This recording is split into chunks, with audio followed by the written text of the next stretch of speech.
I was looking at the screen of my phone, where a staggering figure shone, almost $600 million in my father's bank account. My heart began to pound, mixing a feeling of trepidation with a deep, almost unattainable longing. This condition was especially painful. I was overwhelmed by the realization that money, which seemed to have made me immortal at that moment, could no longer bring back a dear person, a father who seemed to always be there. His entire legacy, everything he aspired to, was now in my hands, but without his wise advice, without his kind gaze. I took a deep breath, trying to bring myself back to reality, when my husband entered the room. His face was closed, as if burdened with something. I had learned to distinguish these signs a long time ago, but I never fully understood what kind of darkness lurked behind his cold looks and sometimes careless words. He came up to me and, without bothering with delicacy, told me that he wanted a divorce. My breath caught in my throat, as if an ice blade had been thrust into my heart. Here he is, my husband, the man I trusted, opened my soul and secret desires. And it turns out that he saw in me only a passing figure, a convenient way to get closer to the untold wealth that have now become part of my world. I expected anything from him, but not this. I thought he understood the cost of the loss I had suffered, the cost of the grief that was breaking me inside, and that it was in him that I could find solace. But now I saw his true face. He was not looking for support, not sympathy, but banal profit, and when it became available, he decided that his role had been played. I clenched my fists, and cold anger boiled inside me. The deception I fell into was so humiliating that even my grief began to fade under the weight of this bitter disappointment. Looking at him, I realized that, probably, somewhere in the back of my mind, I always guessed who he really was. The smallest glimpses of his nature, which I tried not to notice, now appeared in all its glory. Every word, every tiny, hateful detail of his gaze came to life and cast a shadow of his indifference on me. I quietly but firmly asked him to give me the divorce papers. He tossed them to me as if he was already celebrating his victory. But I didn't let him enjoy the feeling. Quickly signing the documents, I returned them back and coldly remarked, "That's all you need, isn't it?" He stood there and nodded complacently, not realizing that in his unfeeling contentment I saw all his deep emptiness. He even offered to pack my things, as if I was no longer his wife, but just a stranger who temporarily occupied a place next to him. Suppressing a shudder, I walked past him, proudly raising my head, and left the house, which has now become a stranger to me. Subsequently, he called me. His voice, painfully familiar, sounded confused, with a hint of fear. This money, left by my brother, could have brought joy, lightened my everyday life, but its weight felt more like a heavy burden than a gift. At the first moment when they came to my account, it seemed to me that now it was possible to put in the past all the worries that filled my days.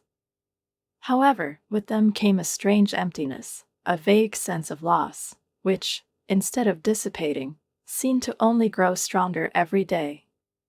My brother once told me that money was just a means, that happiness in life was built on completely different foundations, and now that he was no longer there, I understood this truth more than clearly. Months have passed. I came to an empty house every evening and felt this incessant emptiness again. My bed was neatly made, as if with a mocking hint of my loneliness, and I was alone, always alone. One morning, almost automatically, I made breakfast for two. Realizing what I had done, I sat down at the table, took a bite of toast and suddenly felt an icy longing spreading in my chest. This feeling did not let go, as if someone had left a gaping hole in his heart that could not be filled with anything. At work, I was greeted only by bright computer screens and piles of documents, which seemed to only deepen this sense of isolation. Colleagues passed by, some nodded, some threw short smiles, but I didn't really want to talk to any of them. An inner voice kept saying that I needed to take a vacation, go somewhere where I could forget about this burden, but I understood that running away would not bring relief. I returned to work with even more fatigue, and over again, in an endless cycle, I lived the same emotions. One day, on one of those difficult days, I bumped into my current husband. He was just a work colleague, a business friend, and before our conversations were limited to business topics. He knew me more from reports and presentations than from real experiences, but that day I needed someone to just listen to me. I decided to tell him the story of my husband's death and the severity that came with that loss. My story was long and difficult, there were no bright moments in it, and I thought that his smile would go out, that he, like everyone else, would want to end this conversation as soon as possible. But to my surprise, he did not look away, did not interrupt me, but listened to the end, silently, as if letting me talk. And when I finally stopped, exhausted and tired, he leaned over to me and quietly, with a smile, uttered a few light, almost joking words that suddenly broke through the darkness around my heart. I couldn't help but smile back. While John and I were talking, I accidentally dropped the check, and he laughed and said, "Wow, my wallet is twice as thick as all these coins." I looked at him and noticed a mischievous gleam in his eyes, and suddenly we both laughed. I bent down to pick up the receipt that had escaped from his bulging wallet, and as I handed it to him, I noticed, "You should have organized it, but it looks like you'd rather put up with this mess than deal with it." He shrugged like a schoolboy and tried to pay at the store, but while taking out some cash, he dropped some more receipts again. I picked them up, handing them back to him with a slight smile. John put them back in his wallet, casting an almost plaintive glance at the bulky coins, and said, "They're completely superfluous, but I can't get rid of them." And the receipts, well, as you can see, they also took their place. I smiled and shook my head, as if teasing him. "You're like a child, John.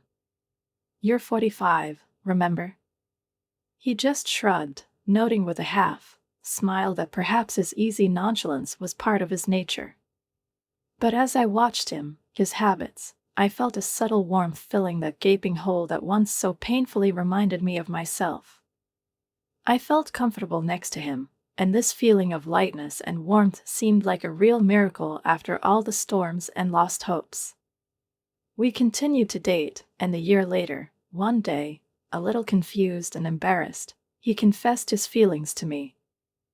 I seemed to be caught off guard by this admission. It had only been a year since my husband's death, and the memories of him still lived in my heart, as if bringing with them his blessing and comfort. Sometimes, in moments of sadness, I could almost hear his voice encouraging me, "Move forward, don't stand still." This was especially important to me. People around, of course, discussed, pitted and condemned my decisions. But it was this step, to allow myself to open my heart again, that became for me the first real cure for pain. John and I started all over again, and to my surprise, I quickly felt that our union brought with it not only joy, but also a challenge. He was older than me, already aware of the hardships of life, which made him, in his own way, wise and a little caring. One day he worried me even more by asking me to make a choice. "Listen, we don't have much time. If we're really together, if you're ready, maybe you should think about not dragging it out." I knew he was right. I knew that time was running out, and we were no longer those young, careless souls who were looking for themselves. But it was at that moment that I realized that my late husband's voice had stopped. There were no more comforting words from him, as if he himself had transferred his role to a new person in my life. I was left alone at the crossroads with this decision, relying only on my intuition. And, feeling my thoughts become more confident, I looked at John and said, surprising even myself, "Let's get married." It seemed to me that this phrase had escaped from my heart before I had time to realize all the consequences, but in this decision I felt a strange, deep relief, as if I had ventured on a step that I had been afraid to take for so long. With John by my side, His easy carelessness, the ability to see the bright in the smallest things helped me look at life easier and easier, and now I allowed myself a little of this lightness, letting it into my heart. But over time, I began to realize that not everything is so simple. John had a father who needed help, especially in recent months, when his health deteriorated. John said that his father continued to work even after the age of 73, refusing to accept age restrictions. I, succumbing to unexpected anxiety, asked, "What about your mother? Is she helping him?" John took a moment to answer, and I caught a shadow of long-standing loneliness in his gaze. He said softly, almost tenderly, "She's not around. My parents divorced when I was very young. I didn't see her again after that."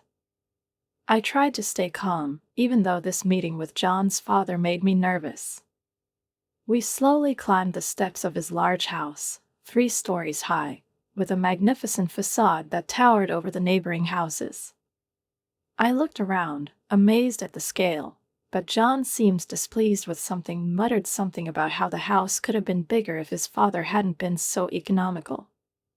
I didn't say anything, focusing on my feelings.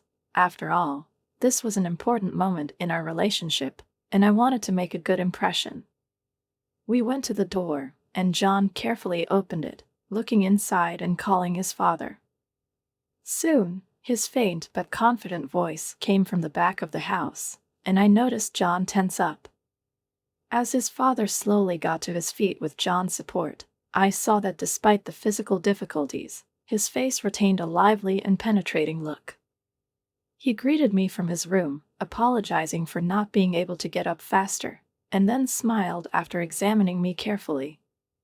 "Nice to meet you, Mary," he said, and his voice was warm, as if testing my sincerity.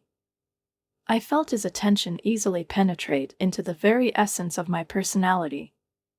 "Nice to meet you, sir," I replied, trying not to look too formal, but also not too simple. It seemed to me that he had a special appreciation for me, not so much by my words as by my behavior and the way I stood next to his son. "So you're in the business of selling office equipment," he began, and there was a slight hint of skepticism in his voice. "Today, when the whole world is moving to paperless offices, is it probably getting more difficult?" His question was unexpected, but there was a deep insight in it that made me strain to answer as sincerely and accurately as possible. "Yes, sir," I began, a little nervous. But even in the era of digitalization, some enterprises need certain tools, reliability that only physical equipment can offer. And not everyone is still adapting to change as quickly as it might seem. He nodded, looking at me carefully, as if evaluating every word. "Yes, the hardware market is definitely not the same anymore," I replied, feeling professional interest revive in the conversation. "The decline in sales has been noticeable for about 11 years. Companies in our field are trying to offer new services to compensate for the drop in demand, or are trying to enter new markets. However, given that the domestic equipment market is almost saturated, it would be logical to consider countries where there is still demand for traditional products." John's father nodded in agreement and added with a clever twinkle in his eyes, "Perhaps integration is what you need. Aren't there some kind of managed print services programs, MPS, it seems?"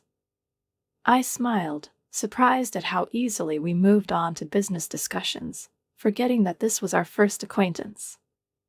Everything happened so naturally that for a moment I lost the feeling that I was talking to my future father-in-law. I even caught myself thinking that he seemed to understand me better than many of my colleagues. Our conversation soon turned to more detailed questions about market trends, strategies for companies, and technology development. At some point, I even felt respect for this man, whose views and approaches to business seemed to contain not only experience, but also rare wisdom accumulated over years of work. Little by little, I began to understand why John talked about living together with his father as little things. I saw that his father is a man with strict but flexible principles, someone who knows how to respect the personal boundaries of others and takes care of their feelings. Suddenly, John's father shivered slightly and, casting an apologetic glance at me, said, "I'm sorry, Mary, I need to get some rest. My back is starting to remind me of myself." I realized that he politely interrupted our conversation, probably so as not to tire me, and therefore, despite my slight disappointment, I nodded with a smile. When we got back to the car, John started talking about his father again, as if revealing to me a part of his life that had previously remained in the shadows. "Dad is a serial entrepreneur," he said with a note of pride. I raised my eyebrows in surprise. "Serial? How is that?" John explained that his father creates companies, develops them, and then sells them, that he has done this many times, investing time and money in the development of each new venture. Serious money is needed for each launch and, of course, for sale. Therefore, it is not just a profitable business, but also a risk, I replied, still digesting what I had heard. John nodded at that. Yes, Dad could well afford a mansion that would make everyone's jaw drop, but he prefers to live quite modestly.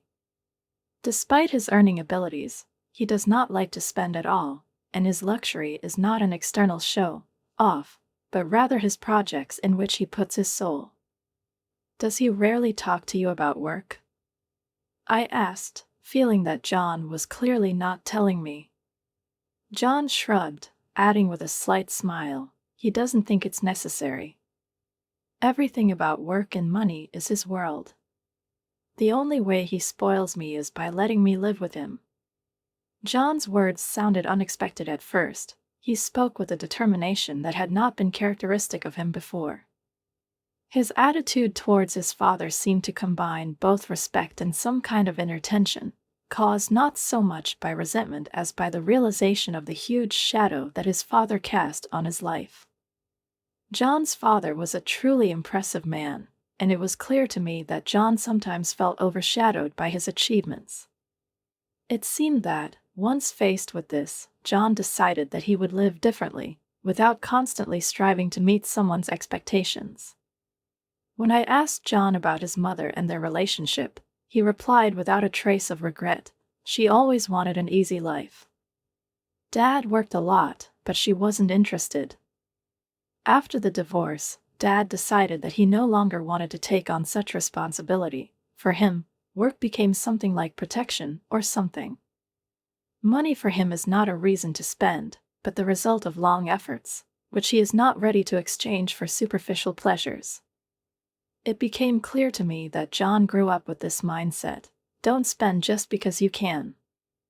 I understood him, although I slightly disagreed. After all, money can bring joy, be not just a means of accumulation, but also a source of comfort. Perhaps it was John's awareness of the importance of money that was associated with childhood memories of his mother relying on his father's generosity, which only strengthened his conviction not to do the same. Later, when we discussed the rest of our lives with his father, I sincerely thought that John would prefer to leave his job as a housekeeper in order to continue our workdays and our usual way of life as usual. However, he unexpectedly confessed, "I want to quit my job and take care of Dad." I know it's unexpected, but I really decided that way. I stared at him in amazement. "Do you really want to leave everything?" I asked, trying to make sense of his words. Inside, I knew how much John loved his job, how much he appreciated his professional independence and the pleasure it brought him. He and I were both people for whom careers meant a lot, and this change almost overwhelmed me. John continued, as if not noticing my surprise. "Dad supported others all his life, worked for them, and, frankly, I never felt that I had done enough for him. I was on the sidelines, but now that he needs me, I don't want to just hire someone. I'll take care of him myself. The house, small things, I'm ready to do all this." I was amazed at his determination and almost felt some slight reproach in his words. "Are you sure you won't regret this?" I asked, worried that such a decision would be too hard for him.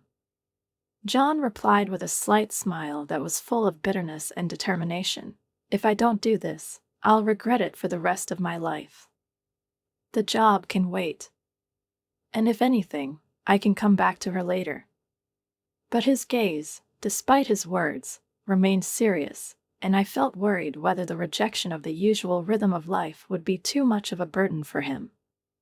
Deep down, I was afraid that he might not be able to handle this responsibility, especially considering that behind the outward indifference there was a deep devotion to his father. At first, everything seemed perfect. John confidently took up household chores, filling our house with a sense of order and care, and I was full of gratitude for his help.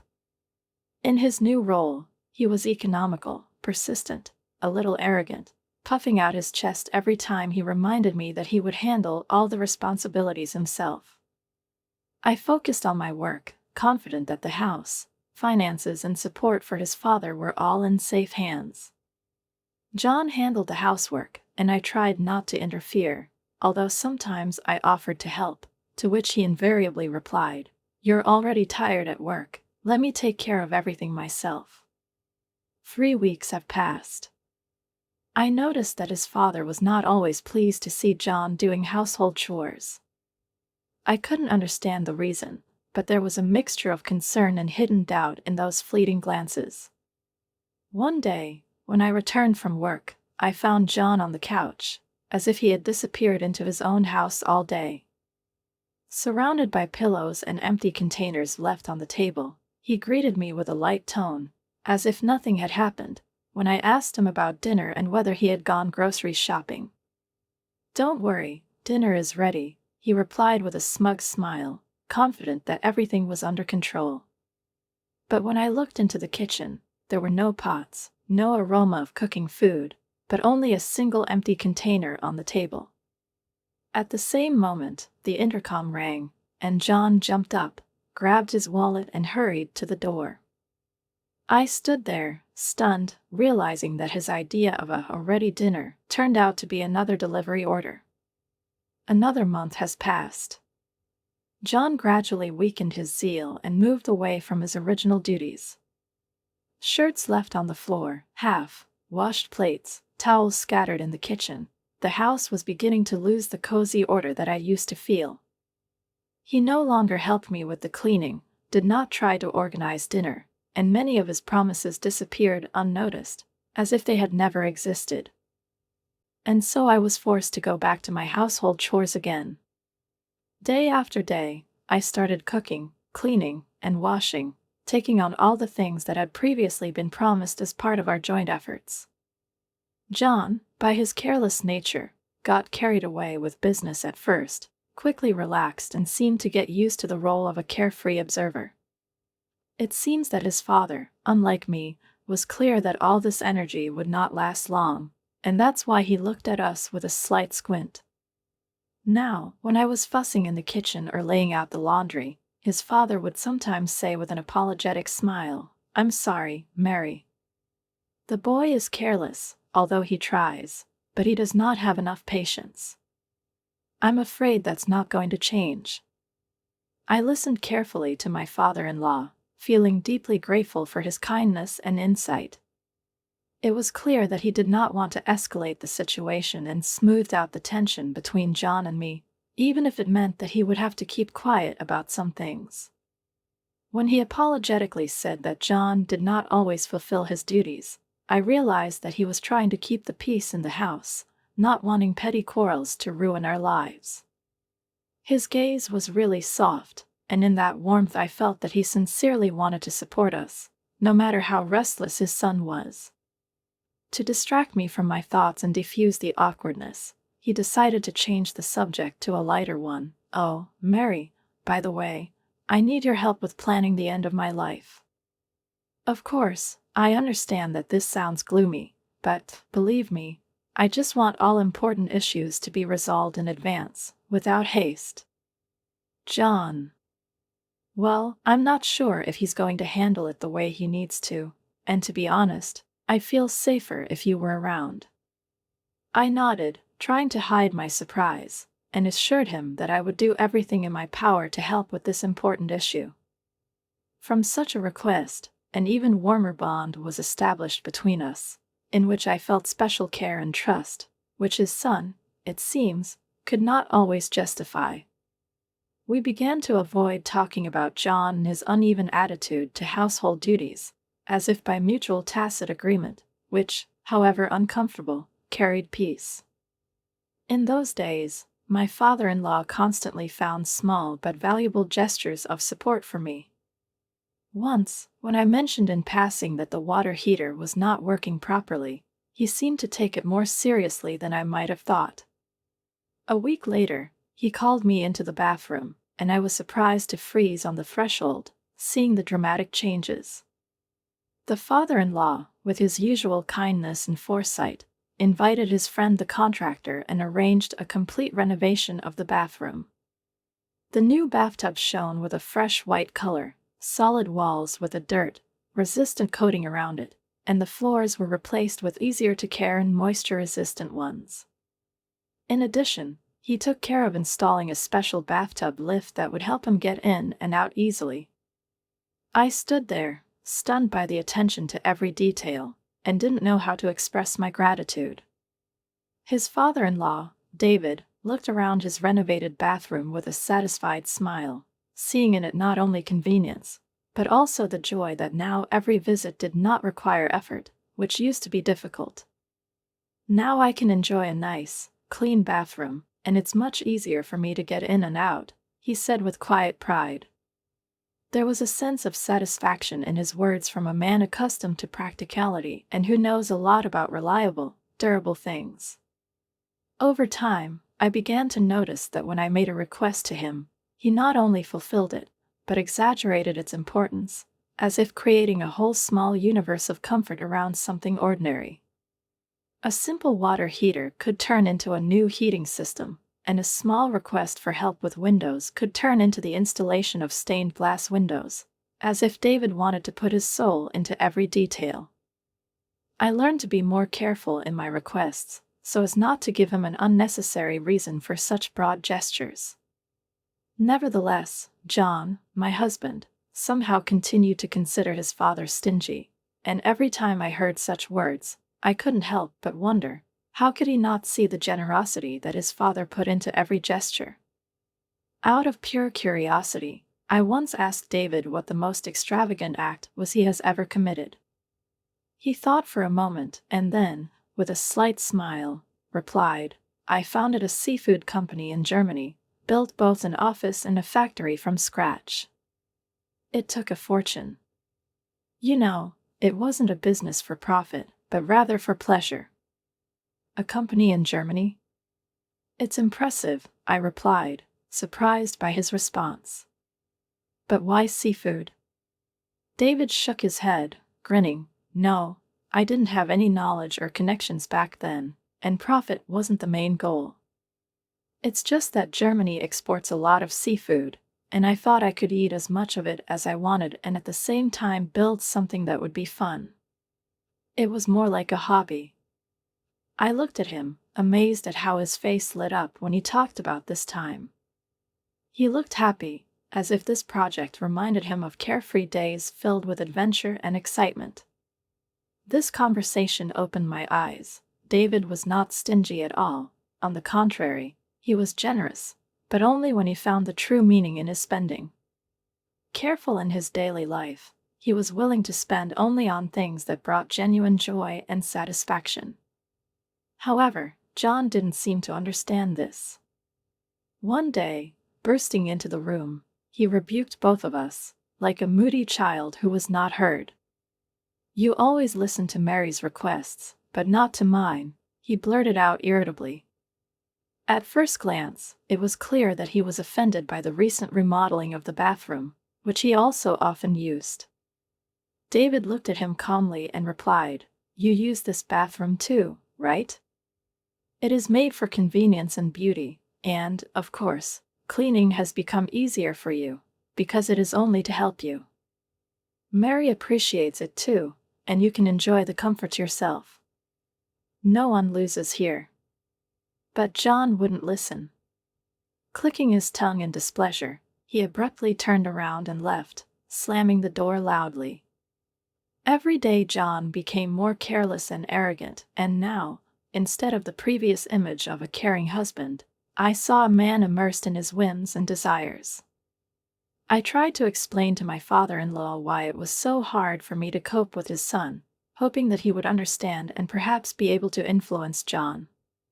"Why don't you listen to his requests?" I asked one day, feeling tired and desperate. The father-in-law, sighing heavily, replied, "He, like his mother, when he has money, spends it without thinking." I tried many times to explain to him the meaning of reasonable spending, tried to teach him how to use money wisely. But John remained the same as he was. Things have only gotten worse since then. It seemed like John was deliberately putting me in front of a choice, creating new problems every day. When I returned from work one day, I was horrified to see a motorcycle outside the house, and my breath caught in my throat. "Whose bike is this, John? Did you buy it?" I exclaimed, overcome with anger and confusion. He just grinned, continuing to polish an expensive golf club, without even turning in my direction. I was filled with rage. He spent money without consulting, getting carried away with new toys over and over again, and at the same time leaving the house in disarray. If he was spending his own money, maybe I would have kept quiet, but he used my money without asking permission. I took my bank book to check the accounts, and was amazed. Over the past 3 weeks, John has spent about $50,000 on purchases that did not concern our common needs in any way. Expensive things that were absolutely unnecessary in everyday life, all this personified his unbridled appetites, which he obviously hid before the wedding. It seemed that he was deliberately misleading me by presenting himself as responsible and reliable, but the reality turned out to be different. It wasn't just disappointment. I felt cheated. The words about divorce appeared on my tongue of their own accord, but I couldn't make up my mind. The main reason was his father, a kind, wise man, who became almost like a native for me. I couldn't leave him in the care of such an unpredictable and frivolous son. Deciding that my father-in-law needed care and attention, I crossed out the idea of divorce, no matter how difficult it was. John, however, sensed that I might be tolerating his behavior out of respect for his father. Feeling his inviolability, he became even more arrogant, as if he believed that I had to put up with his whims. One evening, when I returned home later than usual, he gave me a displeased look. "Could you come early?" "I've been waiting for dinner all evening," he complained, as if I had to adapt to his whims. He was like a moody child, arranging his life, completely immersed in his laziness and ambitions. Since he plunged into this sweet feeling of irresponsibility, the sofa in the living room became his personal haven, where he spent almost all his days, coming out only when he wanted to buy another unnecessary thing. My husband's words, full of shameless coldness, echoed in my mind like a thunderclap, breaking the silence that filled my life after the loss of my father-in-law. I was still in mourning. The pain and emptiness had barely subsided, but John broke into this fragile space, waving divorce papers. His face, which had seemed good-natured before, now resembled a mask, on which an evil, smug grin froze. His every word, like a sharp knife, cut through the memories of the man I trusted and for whom I thought John devoted himself to caring. He said triumphantly, "Dad left almost $600 million. I checked his bank account, and now it's all mine. You don't need an ATM anymore, because now that he's dead, that money is all mine. And why did I even need a wife? Just for someone to sit next to me and provide expenses while I waited for my father to leave." Those words hit me in a way I couldn't even imagine. I stared at him, hardly believing what I was hearing. "So you chose me, just because you needed someone around to provide for you?" I said, trembling with rage and contempt. John just grinned, continuing his cruel revelations. "When Dad passed out a year ago, I didn't want to bother with him and look for nurses. So I needed a wife, and you seemed like easy prey to me. You were grieving the loss of your husband then, vulnerable, and I decided that you were perfect for this role." His words slowly formed into a ruthless picture, revealing the truth that I once did not want to see. All these months, John was by his father's side not for the sake of caring, but only for the sake of the future inheritance, counting on his wealth, like a predator stalking its prey. I remembered the words of his father, caring and kind, that he had said to me in our last conversation. He was worried about John, knowing about his weaknesses, and hoped that with him I could change him for the better. But, alas, this did not happen. John remained what he had always been, cold, selfish and lazy. "Do you really think you can get away with this?" My voice was trembling, but there was a steely tone in it that I hadn't heard myself use before. I looked at him defiantly, trying to suppress the bitterness and pain so as not to show him my weakness. John shrugged, continuing to speak with the same brazen confidence. "Of course I can get away with it. I'm his son, so it's only natural that I inherited his wealth. He worked until the very last day, even when his health was failing, and I was just waiting for his time to pass." His indifference and coldness seemed boundless. I clenched my fists so tightly that I felt my nails digging into my palms. I was tricked into getting married, and I could somehow accept it, but putting up with his words about my father-in-law, a kind, wise man whose memory I still kept in my heart, was beyond my strength. In anger, I was ready to hit John, not caring about the consequences, but as if through the rage I heard my father-in-law's voice, calm and wise, sounding somewhere in the back of my mind. "Stay calm, don't do anything rash." Bracing myself, I took a deep breath, pushing aside the urge to engage in a furious argument with John. "Okay," I said in a flat voice. "Give me the divorce papers." I snatched the papers out of his hands, signed them immediately and returned them to him, trying not to look him in the eye. "Thanks for making it easier," he said triumphantly. "I'll serve them tomorrow. And you can take our savings if you want. I now have $600 million. I nodded coldly. "Okay. Then leave it to me," I replied, walking past him and leaving the house without looking back.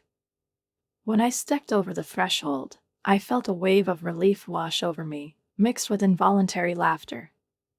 All this time, he considered himself a cunning man, but the truth was that his $600 million was nothing more than a mirage. A few days later, when I was staying at a hotel and looking for a new place to live, my phone rang. John's name popped up on the screen. I answered, and his voice broke the silence with anger. "Hey, what the hell did you do?" I instinctively moved the phone away from my ear while he was raging, and, waiting for his scream to subside a little, I coldly asked, "Did something happen, John?" "I was trying to withdraw money from Dad's account," he began, and his voice sounded confused now. "But they said the money couldn't be withdrawn." "What's happening?" "There should be $600 million in there." There was annoyance and resentment in his tone, as if someone had taken away a long-awaited toy from him. I let out a restrained sigh, feeling strangely satisfied that this truth had finally caught up with him. "It seems like you never knew how your father handled his finances. He didn't discuss his job with you, did he?" I asked, enjoying every second. "Enough riddles. The money is there, isn't it?" he shouted. "Yes, John, there really is $600 million in the account," I replied, pausing. "But you can't touch them because it's a pledge." "Bail?" he asked, and his voice trembled with confusion and fear. "Yes, the money is in the account, but it is untouchable, like a pie in the sky.